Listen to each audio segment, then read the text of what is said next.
the striking coastal beaches on Mombasa Island stands a strong old curved castle-like structure that is a symbol of peace of governance and warlordship from the colonialists.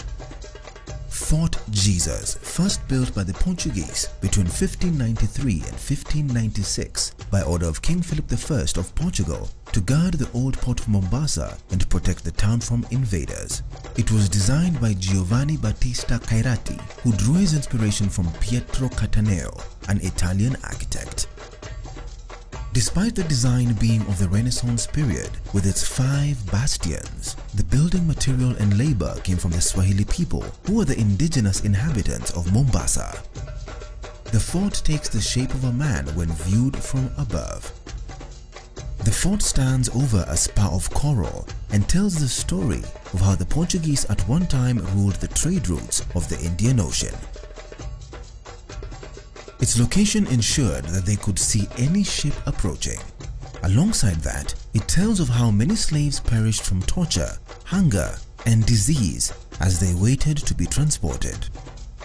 During the East African slave trade era, slaves would travel to Arabia and the Persian Gulf through the port of Mombasa, many becoming laborers, guards, soldiers, or concubines. When the Portuguese occupied, the fort stood as the subject of battle. Between 1631 and 1895, it was captured and recaptured, changing hands 9 times, with the Omani Arabs taking control in 1698. In 1895, the British took over and transformed it to a prison which held slaves in the torture rooms and cells in the inner part of the fort. Cannons were strategically placed at the top of the fort to protect it from invasions and dissatisfied locals. The Portuguese once again recaptured and refurbished it, and it's still been renovated a number of times, its structures revealing Portuguese, Arab, and British influences. The fort, till to date, has retained its form, design, and materials. It has reserved its authenticity of setting along the coast of Mombasa Island, adjacent to the Mombasa Old Town, with which it shares a common history. The modern layout of the fort incorporates new structures built during the renovation.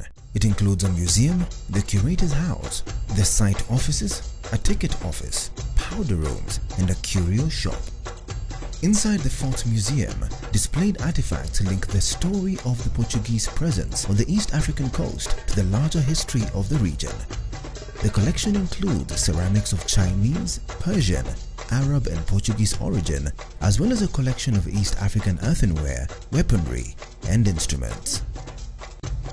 Therefore, in 1858, it became a national park, and then in 2011, it became a UNESCO World Heritage Site, marked as one of the most brilliant structures from the 16th century. Today, it is a landmark of beauty where visitors from local and international countries come to learn and admire Kenya's heritage of a fort carved from rocks.